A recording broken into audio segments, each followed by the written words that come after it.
À nous regarder à la télévision et à nous regarder également aussi sur TikTok. Bienvenue, si c'est maintenant que vous le faites, mesdames et messieurs, continuez à réagir.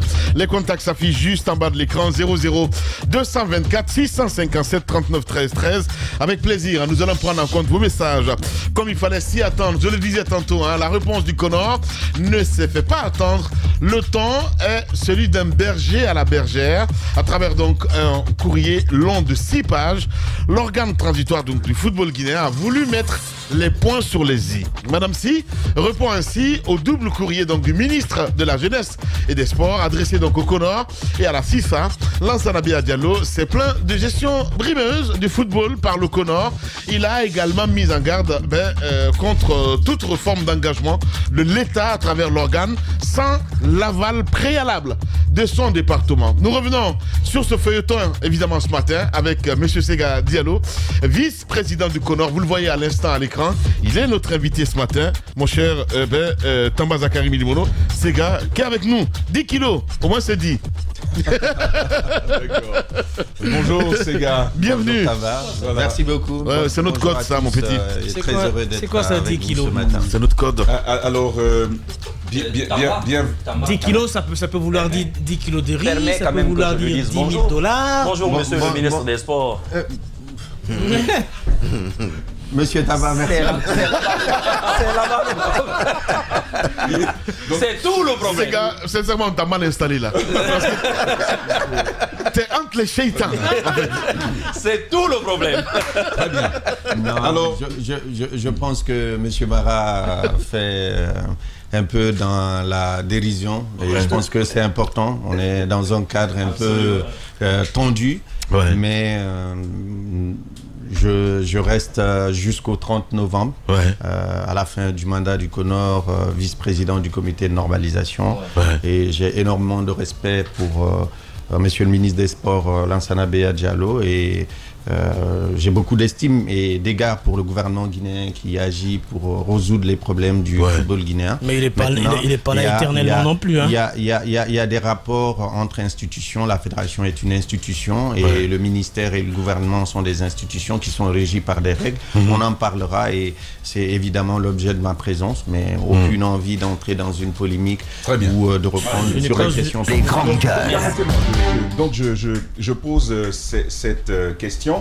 Sega Diallo, au Connor, à lire le courrier du ministre qui vous est adressé, qui est adressé au Connor, on a l'impression d'avoir un organe transitoire qui fait ce qu'il veut. Vous allez en Côte d'Ivoire, vous visitez des installations en lien avec la CAN qui va arriver bientôt, vous nouez des partenariats avec Orange, avec Guico Press, et le département n'est pas au courant. Question bien simple. Qu'en est-il? Et la question qui lui est associée, c'est est-ce que vous avez les prérogatives pour le faire sans y associer le département? Tamba Zakari, il y a deux choses qu'il faut distinguer dans cette histoire de visiter des installations en Côte d'Ivoire.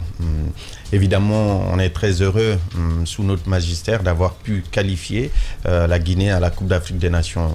Heureusement, quand on arrivait, la Guinée était qualifiée et donc ça fait une deuxième qualification consécutive, une troisième même, après 2019. C'est une marque de progression de notre football et on en est très heureux. Quand on est arrivé à la Fédé en décembre 2021, on n'a malheureusement pas trouvé de documents sur le lieu d'hébergement de l'équipe nationale de Guinée. Il faut savoir que quand il y a un tirage au sort, la Confédération africaine en profite pour réunir l'ensemble des équipes qualifiées, faire des workshops, des séminaires pour expliquer comment ça va se passer. Ensuite, faire visiter les installations aux différentes équipes. Parce que c'est la CAF qui désigne votre lieu où vous allez compétir par le trichement d'un tirage au sort et qui vous loge dans un logement, qui vous affecte un terrain d'entraînement. Donc cet ensemble-là, vous devez le visiter et prendre des informations sur la qualité de la pelouse, sur la distance entre les sites, sur un ensemble de choses que vous mettez dans un rapport que vous laissez.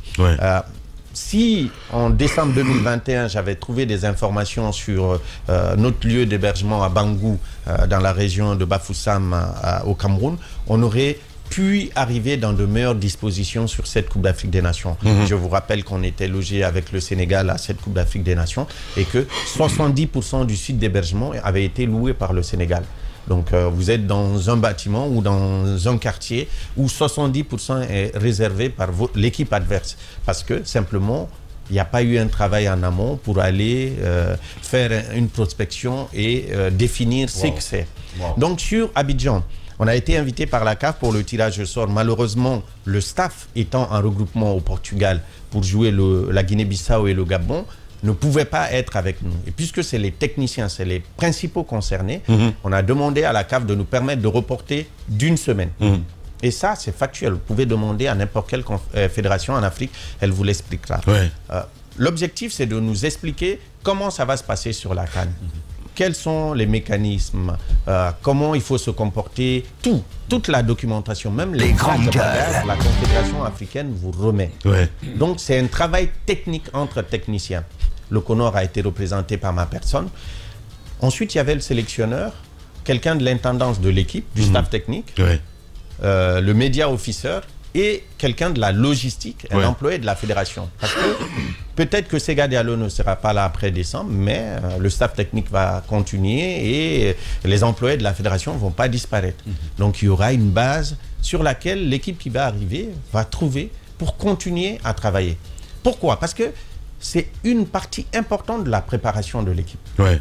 Une partie importante parce que, évidemment, quand on va à la Coupe d'Afrique des Nations, ne regardez pas les matchs que vous jouez. C'est comment vous préparez la compétition. Est-ce qu'il y a dans ce staff qui va aller, cette équipe que vous constituez, est-ce qu'il y a par exemple un représentant des grandes gueules des sports? Non. Et pourquoi? Parce que simplement, nous n'avons pas eu de demande. Parce que nous, on est en fait l'organe technique du ministère des Sports sur le football. S'ils ont un besoin, même aujourd'hui ou hier, la direction financière nous a sollicité pour les besoins en termes d'équipement pour la Coupe d'Afrique. Les services sont en train de relever cela.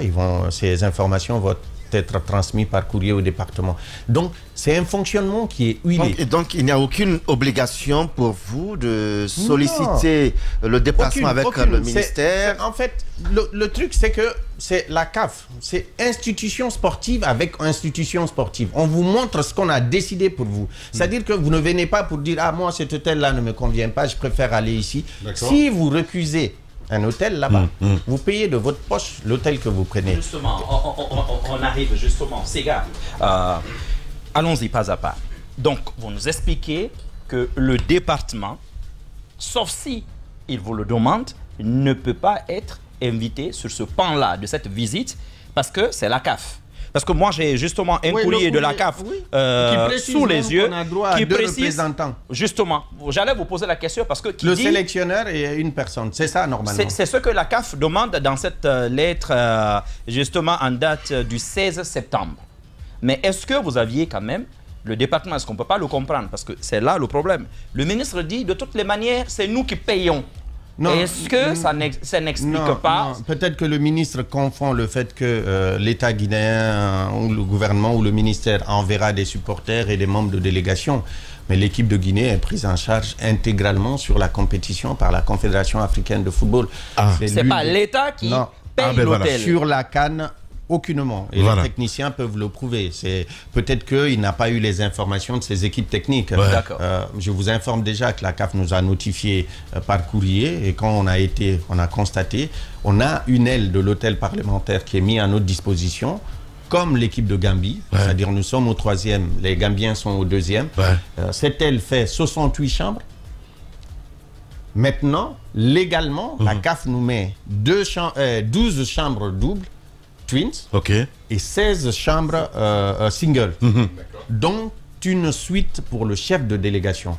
Voilà les dispositions pratiques. Maintenant, dans l'aile, l'aile est complètement fermée pour la Guinée. Si nous avons besoin d'utiliser plus de chambres, les autorités décideront sur la demande du CONOR qui va saisir le ministère. Oui, on a besoin de mettre 45 chambres, 50 chambres, parce qu'on a besoin d'agrandir la salle de soins, parce qu'on a besoin de plus de salles pour le matériel. Les grandes gueules. De loger les gars de la sécurité parce qu'ils vont se relayer. Des choses comme ça, pratiques, qui vont être la suite de ce processus. Donc vous nous rassurez, le ministre n'a juste pas eu la bonne information. D'abord, on le notifie vraiment à vous. On le notifie dans le courrier. Si tu me permets, ce n'est que 2 lignes. Délégation d'équipe, ça c'est dans le courrier, délégation d'équipe. Chaque équipe participative est invitée à envoyer 2 représentants, idéalement composés de l'entraîneur en chef et du gestionnaire administratif de l'équipe. Je crois au moins que ça c'est clair et ça met fin à ce débat-là. Deuxièmement, vous dites c'est la CAF qui paye. C'est la CAF qui paye pendant 2 jours avant le début de la compétition. D'accord. Pour toutes les équipes, jusqu'à leur sortie. 24 heures, vous avez 2 jours pour quitter le site, quand vous êtes éliminé. Bien. Alors, l'autre interrogation là-dessus, c'est que permet. La CAF dans les limites de l'espace qu'il accorde. C'est ce que je vous ai défini. J'en viens justement. Maintenant, vous l'avez dit, si vous avez besoin de plus d'espace, c'est à l'État guinéen de prendre en charge un. C'est cela? Non, maintenant je vous explique comment ça se passe. Même si on a besoin de plus d'espace, on demande. Par exemple, au Cameroun, il y avait le besoin de prendre en charge plus de personnes. La demande a été faite au ministère. Certaines choses ont été acceptées, d'autres pas. Et on a fonctionné comme ça. Donc, il n'a jamais été question d'engagement ou même de question de choix. Mais on nous dit aussi, d'ailleurs hier, moi je vous ai suivi de la maison, il disait que vous avez changé même d'hôtel et qu'à partir de ce moment-là, il revient à l'État de prendre tout en charge. Est-ce que vous aviez cette attribution, cette capacité de dire non à la CAF, nous ne voulons pas de cet hôtel, nous voulons être relogés ailleurs? Et si cela arrivait, qui devrait payer? Parce que qui paye commande? Je vous explique. Les relations aujourd'hui sont des relations d'une institution. À une institution. À une institution. Ça ne... je ne suis pas dans l'épidermie. C'est la base.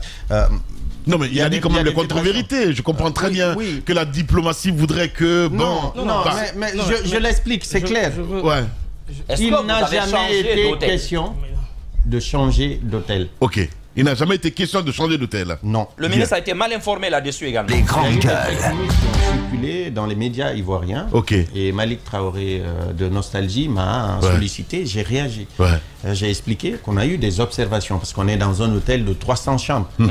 Et l'hôtel a eu l'honnêteté d'informer la délégation guinéenne comme la délégation gambienne qu'en dehors de leurs 2 ailes, les autres parties de l'hôtel vont être mis à disposition des clients. Bien. En tant que technicien, on s'est posé des questions. Est-ce que l'équipe va être dans la meilleure disposition dans cet hôtel? Bien. La cohabitation avec les clients. Voilà, des supporters qui peuvent être des supporters guinéens ou gambiens. Est-ce que ça peut perturber la quiétude de l'équipe? Mais aucune décision. Et le rapport du CONOR, je vais demander au service com de le rendre public, en fait foi. Il a été transmis 2 jours après notre retour d'Abidjan. Ce qui est, en tant que technicien, quand vous visitez, vous voyez toutes les failles. Vous étudiez toutes les failles pour prendre des dispositions. C'est ce que nous avons fait à Abidjan. Par exemple, le terrain de compétition, il vient d'être partiellement repiqué à Yamoussoukro. Mais on l'a constaté parce qu'on a été. Donc, chaque semaine, l'intendant de l'équipe nationale, qui est le team manager, envoie un message au directeur du stade qui lui envoie des photos pour suivre l'évolution de la repousse de la pelouse. Donc, ça, c'est des faits qui sont techniques. Si vous ne prenez pas des dispositions, aujourd'hui, savoir que vous allez être avec 300 personnes dans un hôtel et que vous arrivez en disant que vous allez être concentré, complètement coupé, demain, vous allez être perturbé. Aujourd'hui, on a l'information, on a mis à la disposition de la fédération. Et puis, si demain, on était une fédération qui disposait 10 millions, 15 millions de dollars dans nos caisses, on aurait pu dire, bon, nous, on prend sur nous, on va louer un hôtel de 60 chambres où on va isoler notre équipe, comme le fait le Maroc, l'Algérie. Bien. Mais nous, on n'en a pas les moyens. Les grandes gueules. On sait que la CAF nous donne et on essaie de trouver des palliatifs. Et dans le rapport de départ qu'on va laisser, on va faire des recommandations au niveau comité exécutif. Et s'il y a des choses à demander au ministère des Sports, tous les mois, on écrit au moins 10 courriers au ministère des Sports et adressés au ministre des Sports parce que c'est la personne légale à qui on s'adresse. Ouais, votre interlocuteur. Il suffisait simplement de nous demander qu'est-ce que vous avez prévu pour la Coupe d'Afrique des Nations. Parce que l'idée de dire que puisqu'on part, on ne doit pas agir pour la Coupe d'Afrique des Nations. Imaginez qu'on parte et qu'on tombe dans un hôtel où il y a 300 personnes, sans savoir que c'est comme ça. Comment l'équipe réagit, comment le staff se sent. Bien. Et vous êtes à 2 jours de démarrer une Sega compétition. Diallo, président du CONOR, vice-président du CONOR et notre invité ce matin. Allez-y, mon cher Obi. Ça va monter, président puis ministre après. Est-ce qu'il faut, c'est la question que je veux poser. Moi, c'est quand même une organisation huilée. Sega, une organisation, la CAN, ce n'est pas la première. Beaucoup de pays l'organisent. La fédération ou le CONOR n'est pas confronté à sa première organisation, ni le ministère. Alors moi, je m'étonne à chaque fois quand on dit le ministre n'a pas été informé, le ministre n'a pas été informé. Ça, premièrement, j'y crois pas. Deuxièmement, si les conditions de regroupement de l'équipe ne sont pas adéquates et que le CONOR n'a pas les moyens de pouvoir les mettre dans les conditions idéales, est-ce que l'État a obligation de vous soutenir en ce moment-là pour que l'équipe soit dans de très bonnes conditions? La seule chose que la fédération fait, c'est de saisir l'autorité et de l'informer de la situation. La décision appartient à l'État. Est-ce que cela a été fait, par exemple?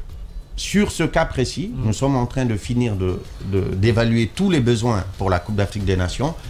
Les besoins en équipement, les besoins même en termes de stage et en termes de déplacement.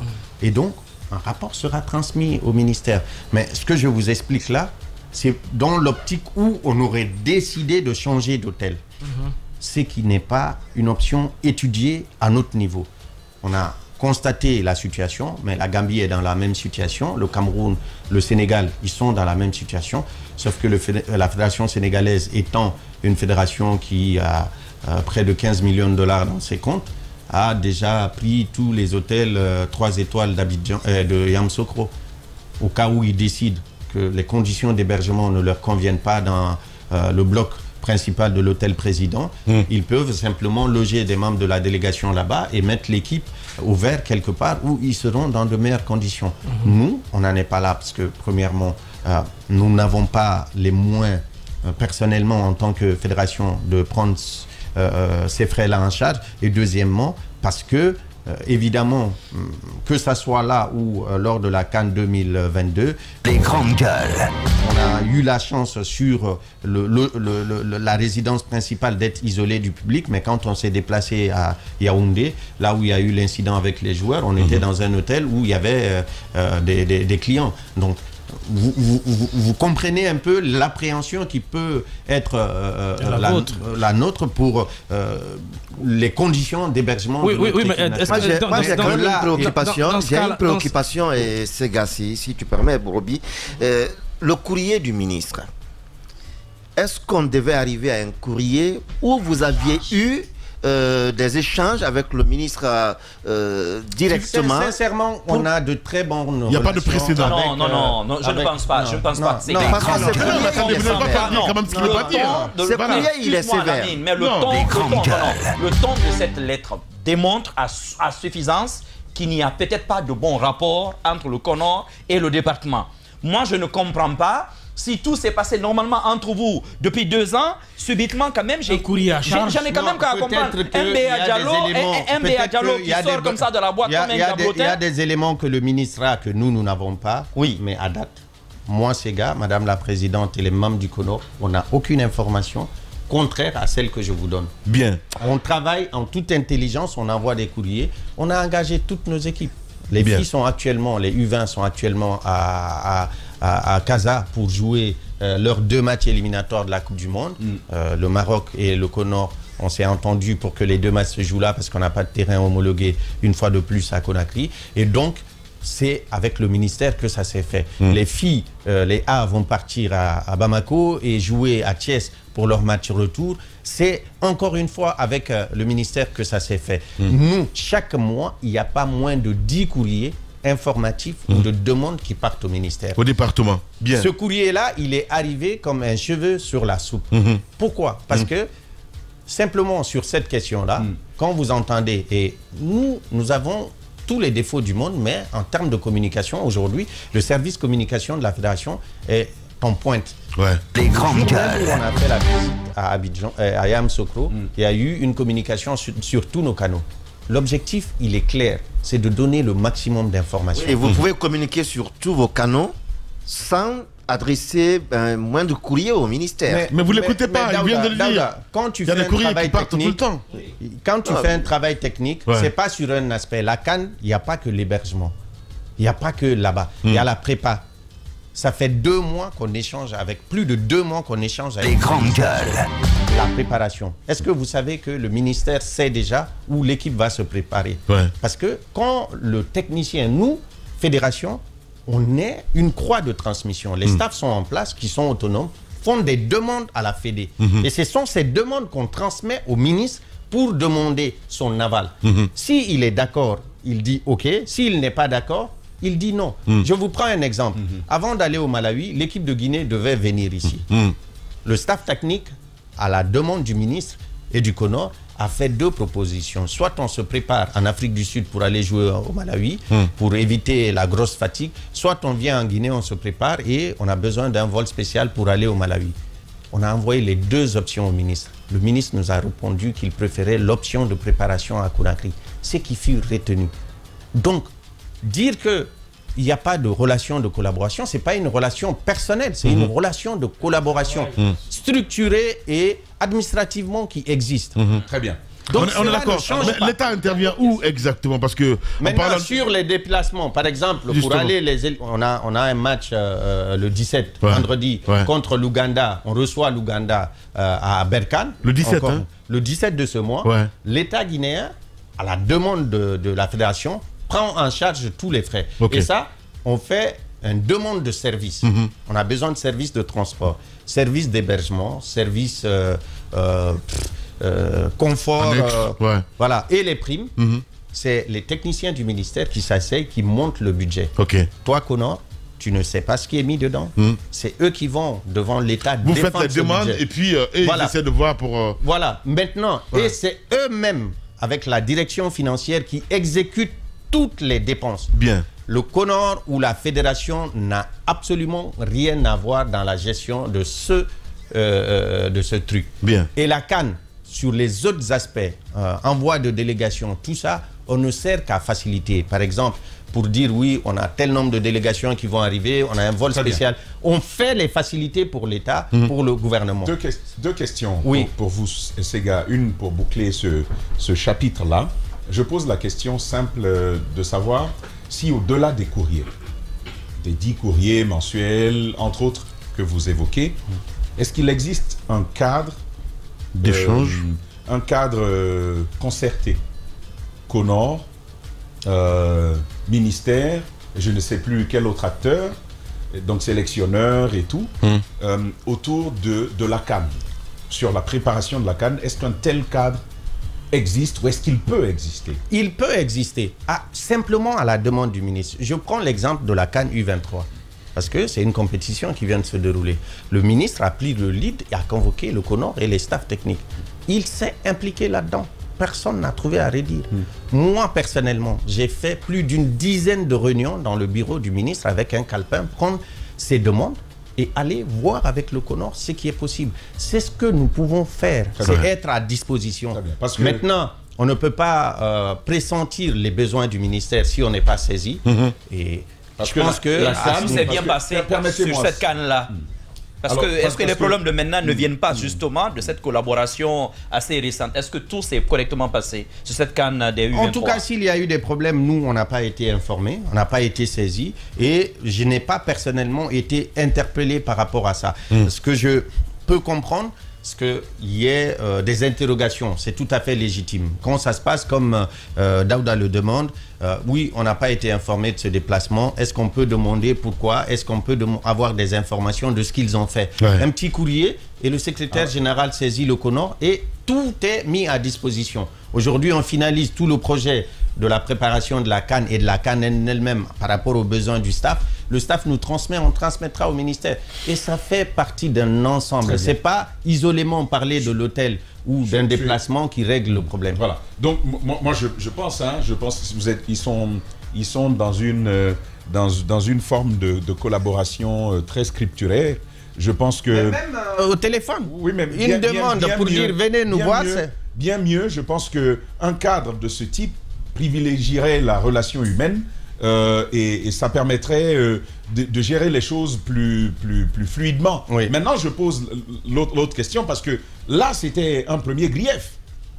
Il y en a un second, c'est celui sur les contrats. Voilà. Les contrats avec Orange, les contrats avec Guicopresse. Le ministre a été clair. Hier, il nous dit, il n'est pas au courant de contrats que vous signez avec Orange, avec Guicopresse, rien qu'à titre informatif. Il n'est pas au courant, il n'est pas associé, et donc la décision ne l'engage pas. Et il va plus loin, et c'est ce qui est préoccupant. Lorsqu'il dit que s'il n'est pas associé, au moins à titre informatif, à la prise de ce type d'engagement de la part du CONOR sur le football guinéen, quiconque s'engage ici, y compris le CONOR, le ferait de nul et de nul effet.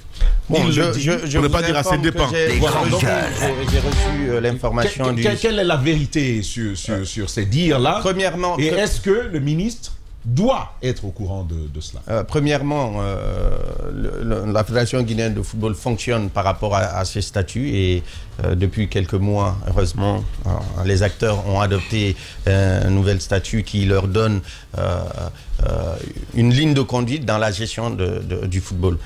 Les rapports entre l'État et la Fédération sont clairement établis. Tout ce qui engage le nom de la Guinée à aller dans une compétition doit venir de l'accord de l'État. On n'engage pas une seule équipe sans demander l'autorisation du ministère. C'est eux qui décident. Pour vous rafraîchir la mémoire, il y a une équipe qu'on a préparée pendant 2 mois. L'équipe U20 qui devait aller aux Jeux de la francophonie au Congo. Au dernier moment, pour faire un arbitrage sur le budget, le ministre des Sports a décidé, le ministère, de retourner l'équipe de foot. C'est de son droit, parce que c'est le bailleur de fonds. Il a décidé, alors qu'on avait préparé l'équipe et avant l'engagement, on avait sollicité. Sur les contrats, je précise 2 choses. Tourner l'équipe. Des grandes gueules. Oui, ils ont de la francophonie. D'accord. Mais c'est le ministère qui a... Parce qu'il n'y avait pas suffisamment de moyens, il a préféré privilégier les athlètes qui n'ont pas beaucoup de sorties au lieu du football qui régulièrement a des... Ce qui peut se comprendre en termes de management. Oui, mais il faut aussi le reconnaître, il y a eu des problèmes, c'est cela, je suis sûr que le CONOR est au courant, il y a eu des problèmes autour justement du budget de la CAN U23, parce que le département a quand même déposé, tu sais quoi, une demande à la primature de 96 milliards, alors que même la dernière CAN au Cameroun, où il y avait un budget prévisionnel de 56 milliards, on n'a pas utilisé 30 milliards. Ouais. Donc, subitement, comme ça, une CAN au Cameroun, 30 milliards, et subitement, on dit 96 milliards, la primature a tout simplement retoqué. C'est cela la réalité, donc les U20, c'était déjà hypothéqué. C'est cela ce qu'on ne nous dit pas. Sur la question des contrats. Sur la question des contrats, rien, absolument rien, dans les statuts de la Fédération guinéenne de football, n'oblige l'organe exécutif à prendre l'avis du ministre pour engager la fédération sur un contrat. Ah, ben voilà. Rien. Ça aussi, c'est une méconnaissance, on a envie de dire. Oui, c'est une méconnaissance. Voilà. Maintenant, par élégance et par courtoisie, nous informons systématiquement le ministre. Sur le contrat Guico, j'ai été le premier à informer le ministre des Sports au téléphone. Par courtoisie. Des mois à l'avance pour dire on est en train de se battre pour obtenir des financements. Un partenaire important va signer avec nous. Le contrat d'Orange, il a été âprement négocié. Moi, vous le savez, avant que je sois au CONOR, j'étais dans la communication, je produisais des émissions de télé. Donc, j'ai des liens privilégiés avec cette entité. Quand je suis arrivé au CONOR et quand le directeur Boli Traoré est arrivé à Conakry, il était évident pour nous qu'il fallait renouer. Mais sur l'arrêt de ce partenariat, il y avait des questionnements de part et d'autre. On avait besoin de revaloriser ce partenariat. Et c'est ce qu'on a fait. On a pris méthodiquement le temps de travail. On a recruté un consultant Souleymane Camara, ancien de la communication gouvernementale, qui a travaillé sur ce dossier.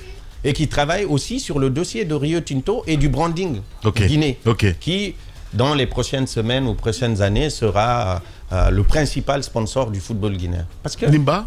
Le Nimba, bien sûr. Ok. Voilà. Donc, c'est des discussions qui sont en cours. Ce contrat...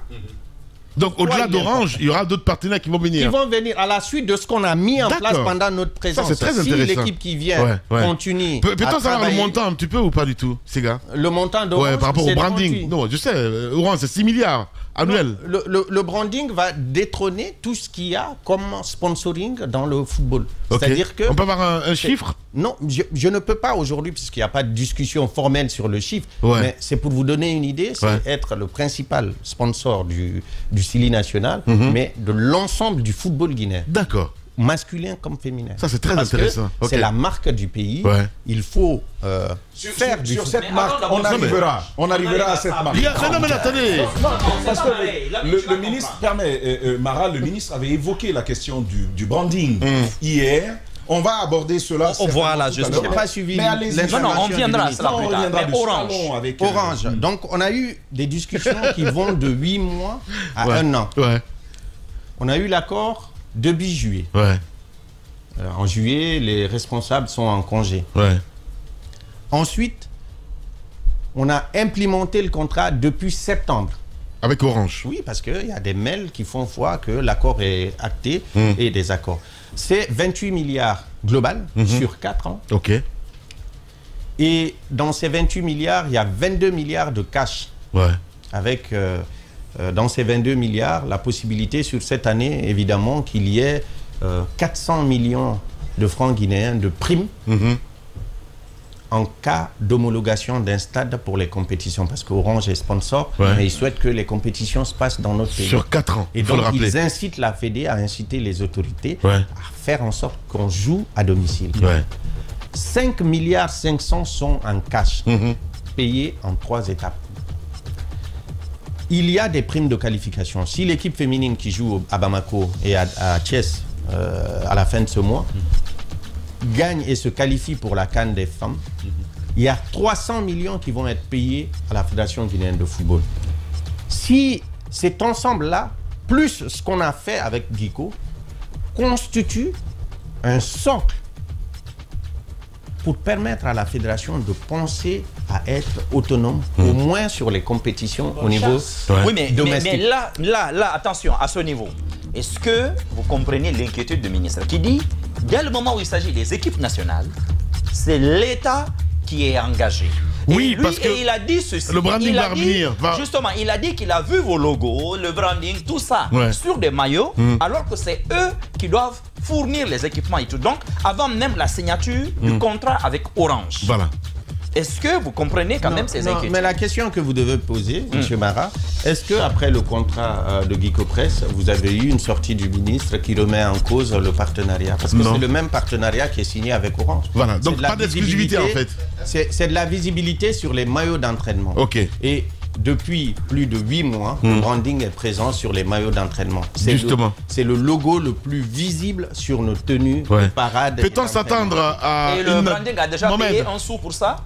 Non, actuellement, ils sont déjà présents. Pas pour l'instant, ils sont en discussion, il l'a dit. Actuellement, oui, j'ai compris. Voilà. Actuellement, non, mais pour Orange, pourtant, ça provoque l'ire du ministre. Avec la coordination nationale, on est dans une réflexion globale. Globale parce que le football doit être au service de l'image du pays. Le premier ambassadeur de la Guinée, c'est le Sili national et l'identité visuelle du pays. Une petite question qui est aussi importante. Voilà, on va revenir dans un instant, Mohamed, si tu le permets évidemment, avec l'invité Sega Diallo. Il est le vice-président donc du CONOR. Cette question, Sega, est-ce que l'équipe va changer de nom dans les prochaines années au lieu de Sili national, Nimba national? Nimba national. Vous savez, moi, on ne tourne pas autour de... non, cette question, je le sais. Cette question, elle doit être posée à l'Assemblée générale. Parce que j'ai l'information, ça va s'appeler Nimba national. Sega Diallo n'a pas ce pouvoir-là. Le gouvernement guinéen peut solliciter la fédération qui arrive et un comité exécutif va convoquer l'Assemblée générale pour prendre une décision. Ça va. Pour l'instant, pas à l'ordre du jour En tout cas, j'ai pas d'informations. D'accord, ça va être... Non, il ne faut même pas mettre ça à l'autre. Parce que ça va être une grosse bêtise. Non, mais ça va être une grosse bêtise quand on le fera. L'autre question que j'ai envie de poser... Je vous dis que ça serait ça. Oui, mais ça va être une bêtise. Comment ça, une bêtise? Ça va être une bêtise. C'est notre branding national. Les sponsors que vous prenez aujourd'hui, les sponsors que vous avez aujourd'hui, moi je veux juste savoir c'est quoi la place que vous accordez aux supporters. Vous savez, il faut déjà voir les besoins de la fédération. Bien. Les acteurs du football ont des difficultés, les clubs ont du mal et tout ça. Donc, pour l'instant, on ne pense qu'à résorber le gap.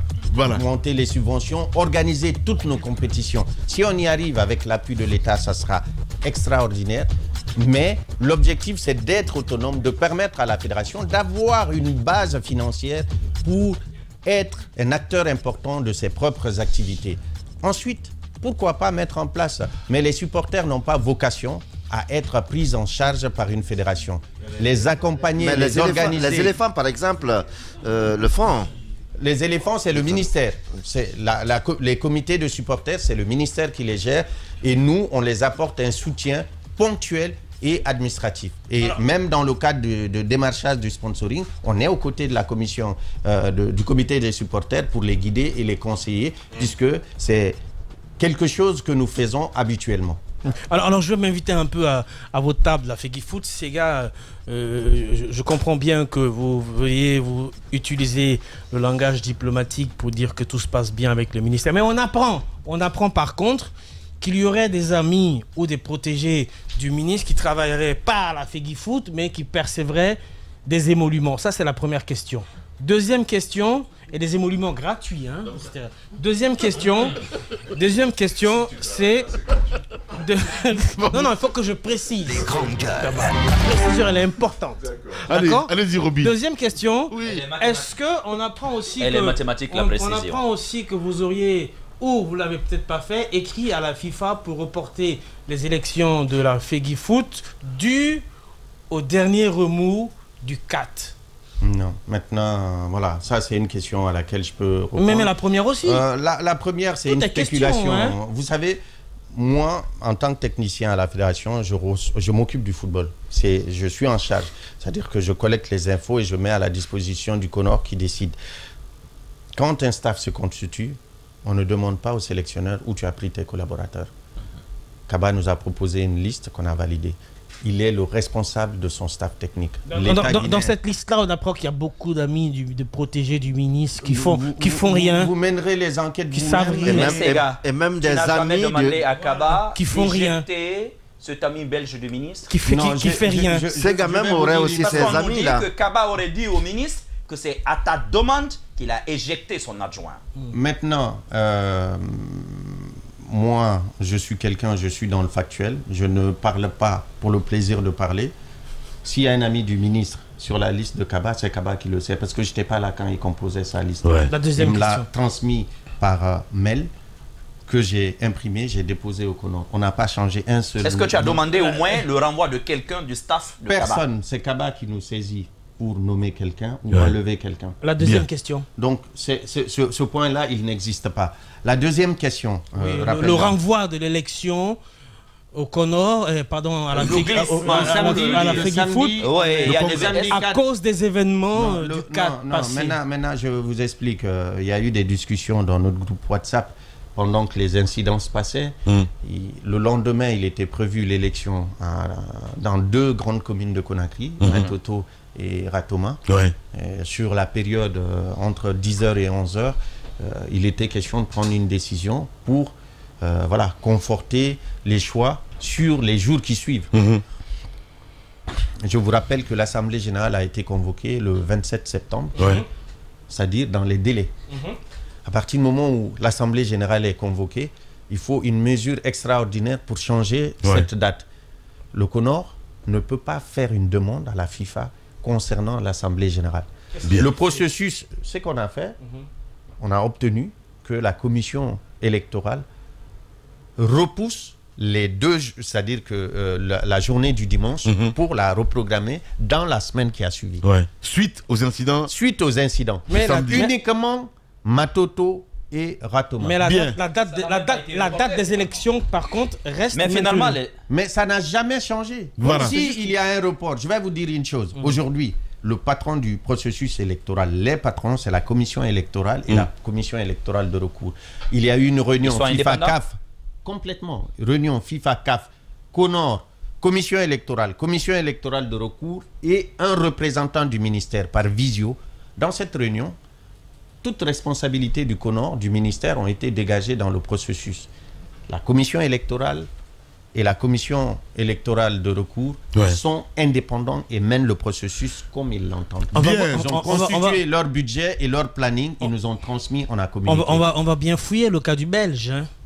Bien. Sega Diallo est notre invité ce matin. Je voulais vraiment que vous inaugurez cette rubrique avec nous, mon cher Sega. On va y aller là-dessus, si vous êtes prêts du côté de la régie. Et puis, c'est un professionnel évidemment. Sega Diallo. Vous ouvrez évidemment, vous inaugurez, on a envie de dire, cette rubrique ce matin. Si vous avez une question à poser à Titi Camara. Ma question à Titi, est-ce qu'aujourd'hui il a encore ce projet de développer son académie et d'être un acteur important du football par la transmission? Parce qu'aujourd'hui, on a, c'est vrai, un grand attaquant qui est Seourou Guirassy, mais au niveau local, on a du mal à sortir des attaquants de renom. Est-ce que quelqu'un comme lui continue toujours à espérer être un acteur important du développement et de l'accompagnement des jeunes? Si vous avez une question à poser à Antonio Soirée.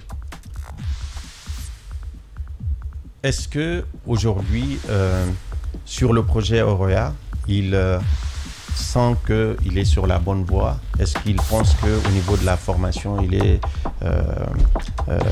est dans les temps, dans ce qu'il avait prévu? Voilà. Ce gars est devenu politique. Lavigne. Si vous aviez un coup de poing à donner à Béa, ce serait la gauche ou la droite? J'ai une main fraternelle à tendre au ministre Béa pour lequel... La gauche, ça fait moins mal, mais la droite... Sérieusement, j'ai une main fraternelle à tendre au ministre Béa qui est un grand frère et une icône de la boxe en Guinée et ailleurs. Et donc, c'est pas la rubrique, mon cher Roby. Voilà. Allez-y, Mohamed Barra.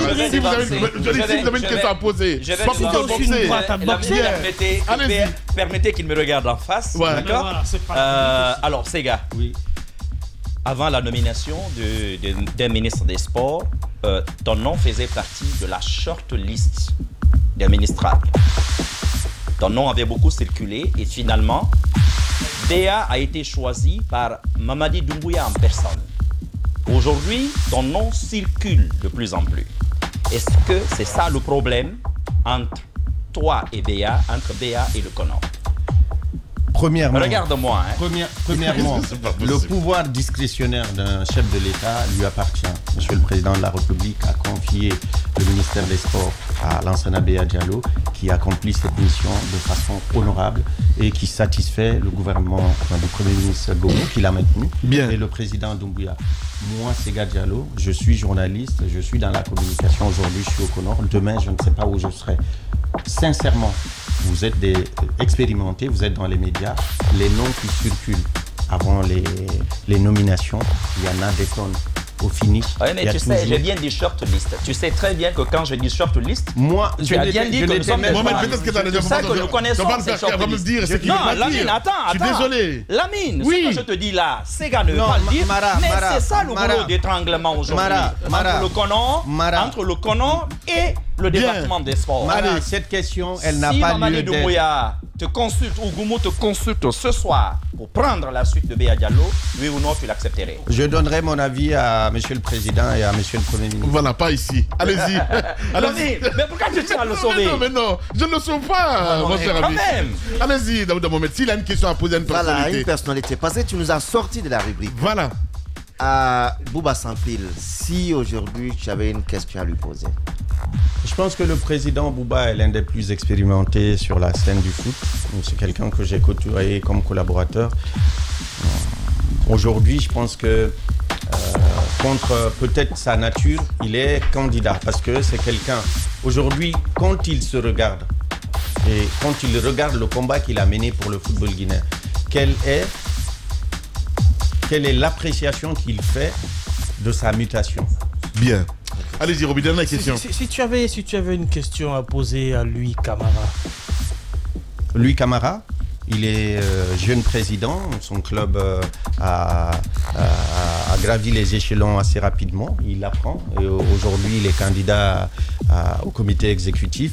La question, c'est de savoir, est-ce que être manager d'une entreprise importante et être président de club sont compatibles, et quelle est la différence dans ce management-là? Pourquoi on peut devenir un candidat, un président de club avec quelques difficultés dans la gestion de son club et manager prospère? Bien.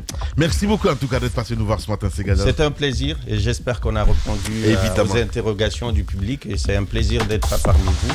J'espère qu'on se retrouve assez rapidement parce que le 30 novembre, je serai encore de la corporation et voilà. Voilà, c'est bien dit. Merci beaucoup. Hein. Je dois marquer la pause, mon cher Roby, parce que c'est ça aussi. Eh bien, espace. Allez, on revient, mesdames et messieurs, dans 10 minutes.